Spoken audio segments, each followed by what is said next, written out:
জরুরি ব্যবহারের জন্য কিশোরদের ভ্যাকসিনে কেন্দ্রের অনুমতি, আপৎকালীন ব্যবহারে ভারত বায়োটেকের টিকায় কেন্দ্রের ছাড়পত্র।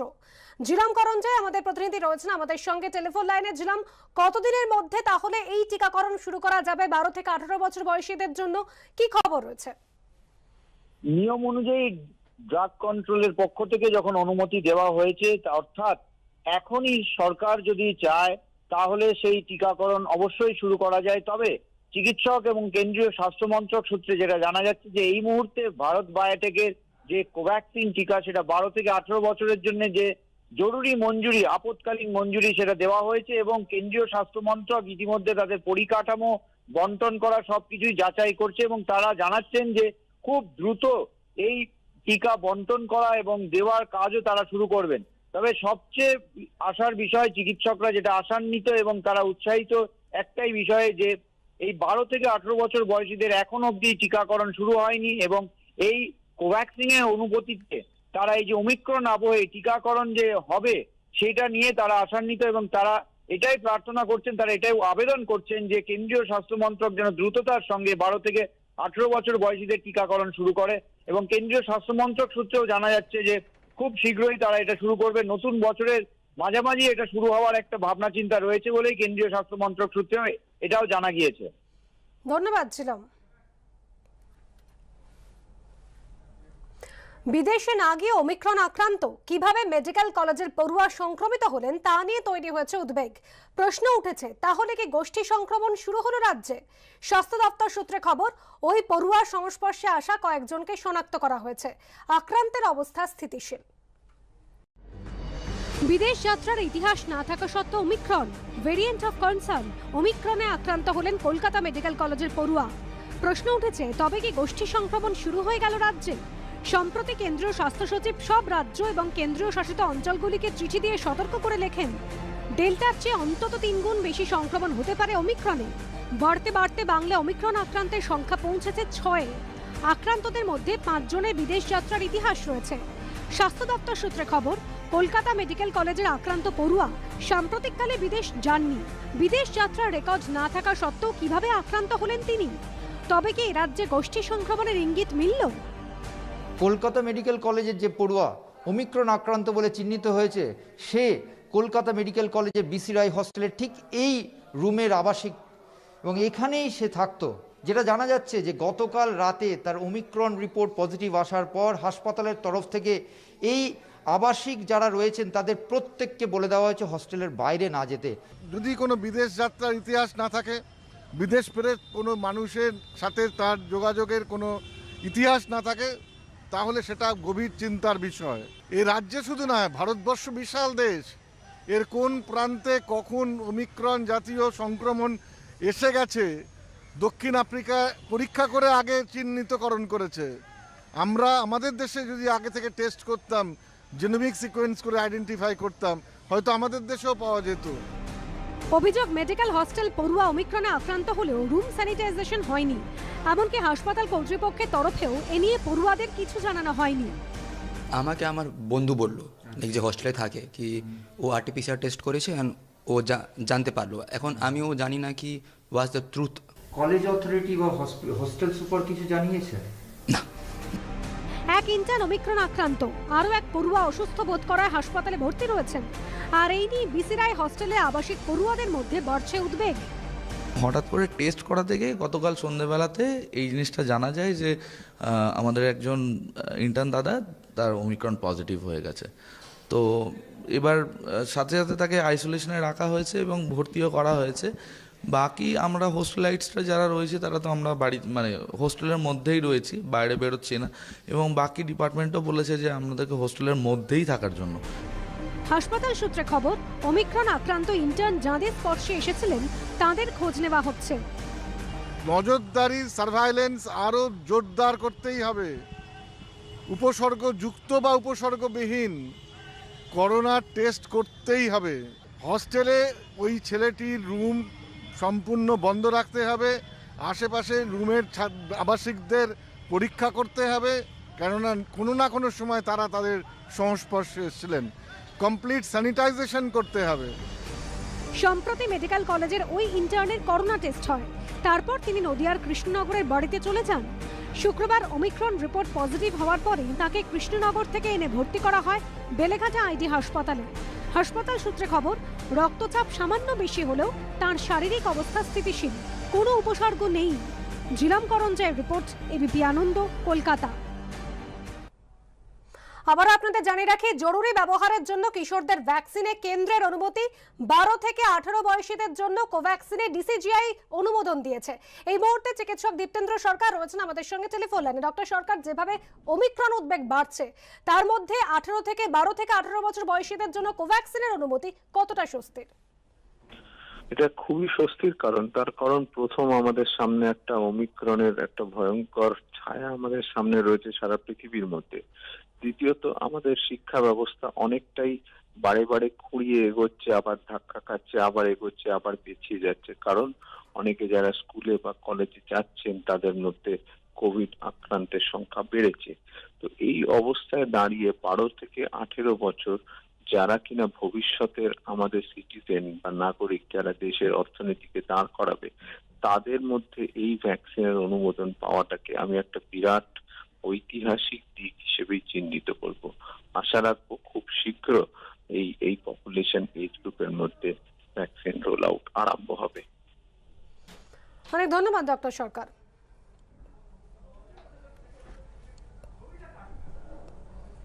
আপনাদের জানিয়ে রাখি, জরুরি ব্যবহারের জন্য কিশোরদের ভ্যাকসিনে কেন্দ্রের অনুমতি।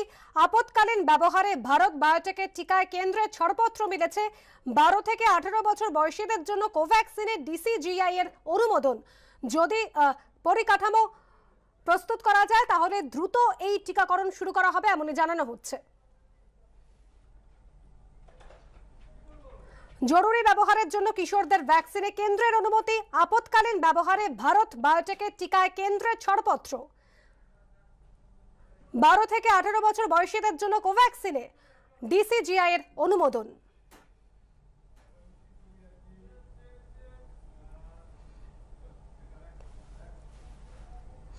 আসি পরে খবরে। 6 দিন পরে এসএসকেএমে উস্তির গুলিবিদ্ধ যুব তৃণমূল নেতার মৃত্যু। উস্তিতে তৃণমূলের পার্টি অফিসে তালা, পথেই নেতাকে শেষ শ্রদ্ধা। তৃণমূল ব্লক পার্টি অফিসে তালা, রাজ্য সড়কে শেষ শ্রদ্ধা।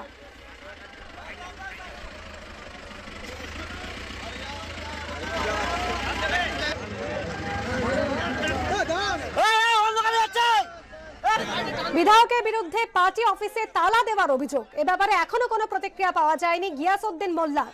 পার্টি অফিস খোলা থাকলেই ভালো হতো, কেন বন্ধ, কথা বলবো। পার্টি অফিস তালা নিয়ে প্রতিক্রিয়া রাজ্য সাধারণ সম্পাদক শওকত মোল্লার।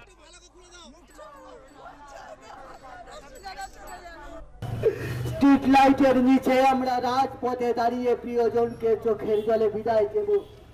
আমরা উস্তি থানা পুলিশের কাছে হাত জোড় করে আমরা 10টা মিনিট ভিক্ষা চেয়ে নিচ্ছি।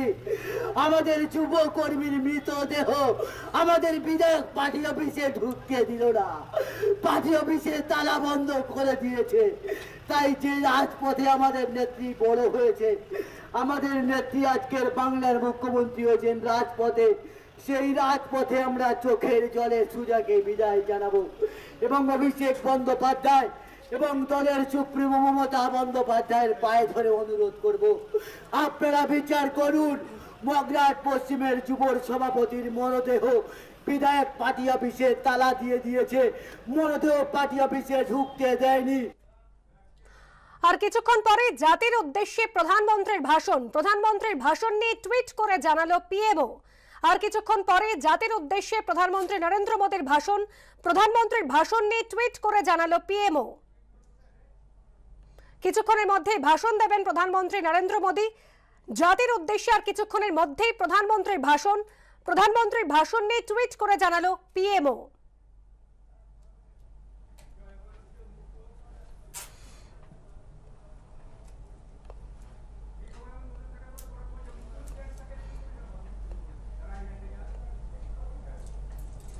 এই খবরের দিকে আমাদের অবশ্যই নজর রয়েছে, আসবো পরে খবরে। 24 ঘন্টা পরেও মুকুল রায়ের মন্তব্য নিয়ে রাজনৈতিক তরজা অব্যাহত।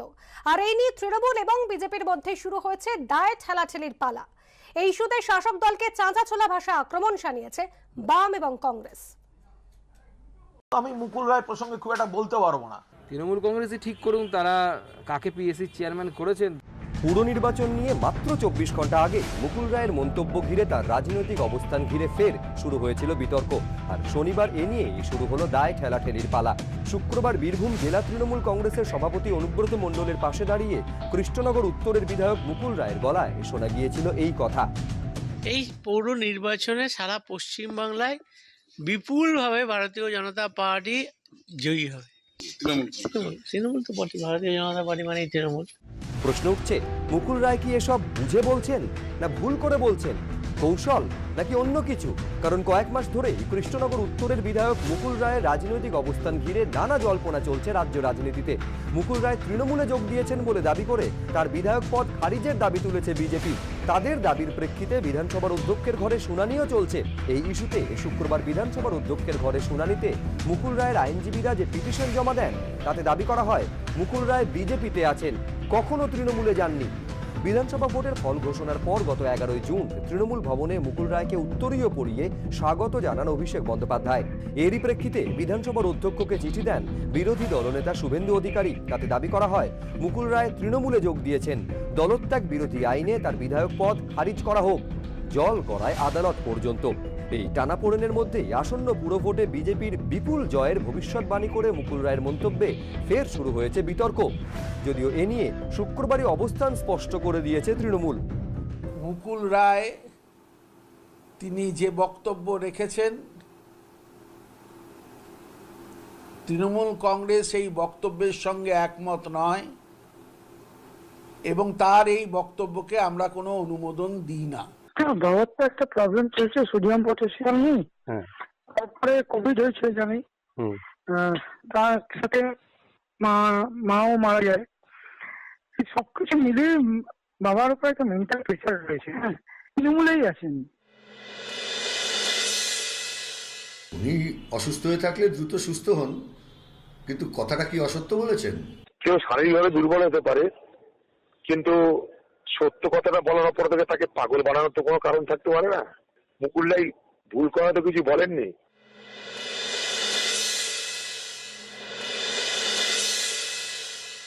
আমি মুকুল রায় প্রসঙ্গে খুব একটা বলতে পারবো না।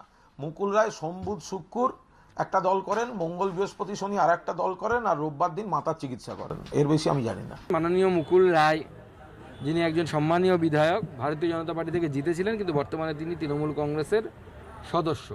তাকে যদি সরকার বা মুখ্যমন্ত্রী তারা যদি তাকে পিএসসি চেয়ারম্যান করে থাকেন, তাহলে পরে সেই সরকারের মানসিক স্থিতিও ঠিক আছে বলে আমার মনে হয় না। সব মিলিয়ে কৃষ্ণনগর উত্তরের বিধায়কের মন্তব্য ঘিরে বিতর্ক থামার কোনো লক্ষণ নেই। উজ্জ্বল মুখোপাধ্যায়, সুকান্ত মুখোপাধ্যায়, এবিপি আনন্দ, কলকাতা। मेरे प्यारे देशवासियों, आप सभी को क्रिसमस की शुभकामनाएं। हम इस वर्ष के अंतिम सप्ताह में हैं। 2022 बस आने ही वाला है। आप सभी 2022 के स्वागत की तैयारी में जुटे हैं, लेकिन उत्साह और उमंग के साथ ही ये समय सचेत रहने का भी है। आज दुनिया के कई देशों में कोरोना के नए वेरिएंट ओमिक्रॉन की वजह से संक्रमण बढ़ रहा है। भारत में भी कई लोगों के ओमिक्रॉन से संक्रमित होने का पता चला है। मैं आप सभी से आग्रह करूंगा कि पैनिक न करें। हां, सावधान रहें, सतर्क रहें,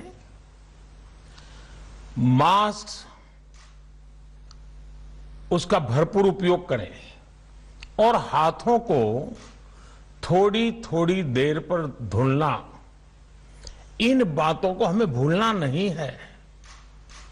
आज जब वायरस म्यूटेट हो रहा है, तो हमारी चुनौतियों का सामना करने की ताकत और आत्मविश्वास भी मल्टीप्लाई हो रहा है। हमारी इनोवेटिव स्पिरिट भी बढ़ रही है। आज देश के पास 18 लाख आइसोलेशन बेड्स हैं,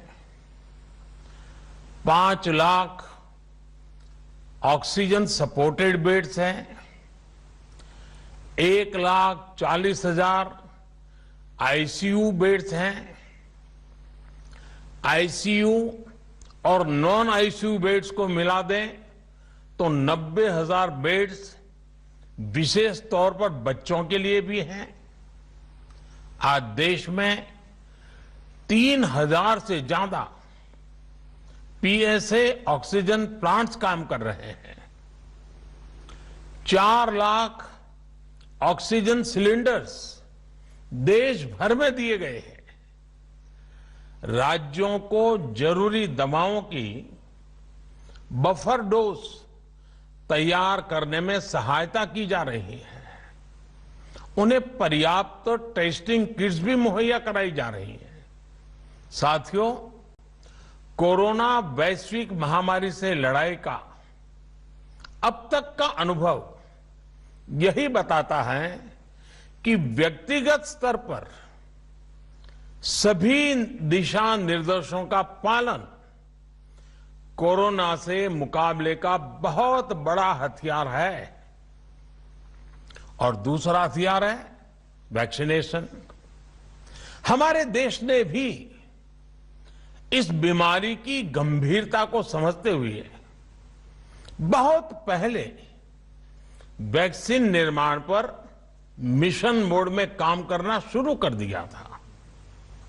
वैक्सीन पर रिसर्च के साथ साथ ही approval processes, supply chain, distribution, training, IT support system, certification पर भी हमने निरंतर काम किया। इन तैयारियों का ही नतीजा था कि भारत ने इस साल 16 जनवरी से अपने नागरिकों को वैक्सीन देना शुरू कर दिया था। ये देश के सभी नागरिकों का सामूहिक प्रयास और सामूहिक इच्छा शक्ति है कि आज भारत 141 करोड़ वैक्सीन डोज के अभूतपूर्व और बहुत मुश्किल लक्ष्य को पार कर चुका है। आज भारत की वयस्क जनसंख्या में से 61% से ज्यादा जनसंख्या को वैक्सीन की दोनों डोज लग चुकी है। इसी तरह वयस्क जनसंख्या में से लगभग 90% लोगों को वैक्सीन की एक डोज लगाई जा चुकी है।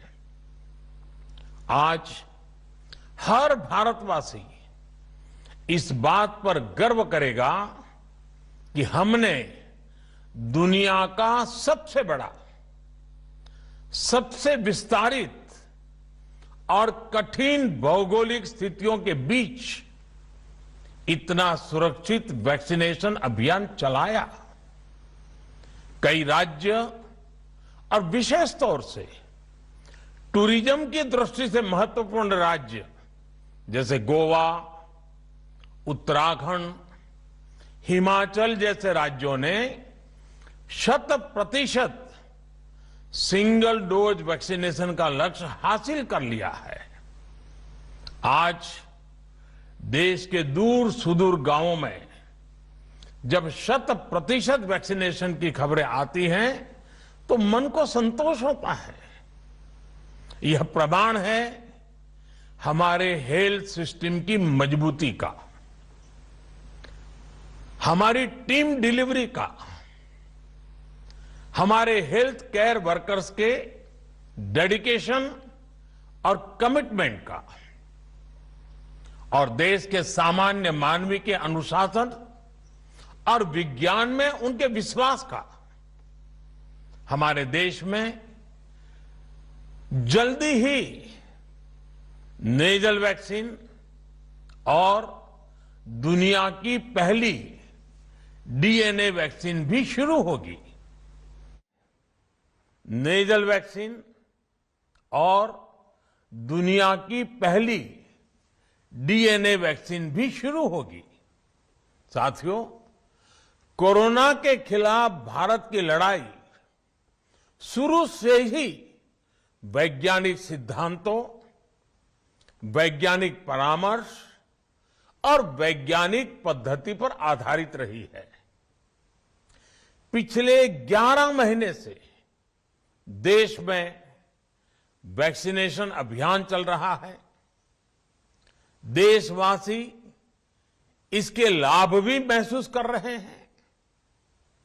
उनकी रोजमर्रा की जिंदगी सामान्य हो रही है। आर्थिक गतिविधियां भी दुनिया के कई देशों की तुलना में उत्साहजनक रही हैं। लेकिन साथियों, हम सभी जानते हैं कि कोरोना अभी गया नहीं है। ऐसे में सतर्कता बहुत जरूरी है। देश को सुरक्षित रखने के लिए, देशवासियों को सुरक्षित रखने के लिए हमने निरंतर काम किया है। जब वैक्सीनेशन शुरू हुआ तो उसमें भी वैज्ञानिक सुझावों के आधार पर ही ये तय किया गया कि पहली डोज किसे देना शुरू किया जाए, पहली और दूसरी डोज में कितना अंतराल हो, स्वस्थ लोगों को कब वैक्सीन लगे, जिन्हें कोरोना हो चुका है उन्हें कब वैक्सीन लगे, और जो कोमॉर्बिडिटी से ग्रस्त हैं उन्हें कब वैक्सीन लगे। ऐसे निर्णय लगातार किए गए और ये परिस्थितियों को संभालने में काफी मददगार भी साबित हुए हैं। भारत ने अपनी स्थिति परिस्थिति के अनुसार भारत के वैज्ञानिकों के सुझाव पर ही अपने निर्णय लिए हैं। वर्तमान में ओमिक्रॉन की चर्चा जोरों पर चल रही है। विश्व में इसके अनुभव भी अलग अलग है, अनुमान भी अलग अलग है। भारत के वैज्ञानिक भी इस पर पूरी बारीकी से नजर रखे हुए हैं, इस पर काम कर रहे हैं। हमारे वैक्सीनेशन को आज जब 11 महीने पूरे हो चुके हैं तो सारी चीजों का वैज्ञानिकों ने जो अध्ययन किया है और विश्व भर के अनुभवों को देखते हुए आज कुछ निर्णय लिए गए हैं। आज अटल जी का जन्मदिन भी है, क्रिसमस का त्योहार भी है, तो मुझे लगा कि इस निर्णय को आप सबके साथ साझा करना चाहिए। साथियों, 15 साल से 18 साल की आयु के बीच के जो बच्चे हैं, अब उनके लिए देश में वैक्सीनेशन प्रारंभ होगा। 2022 में 3 जनवरी को सोमवार के दिन से इसकी शुरुआत की जाएगी। ये फैसला कोरोना के खिलाफ देश की लड़ाई को तो मजबूत करेगा ही, स्कूल कॉलेजों में जा रहे हमारे बच्चों की और उनके माता पिता की चिंता भी कम करेगा। साथियों, हम सबका अनुभव है कि जो कोरोना वॉरियर्स हैं, हेल्थ केयर और फ्रंटलाइन वर्कर्स हैं, इस लड़ाई में देश को सुरक्षित रखने में उनका बहुत बड़ा योगदान है।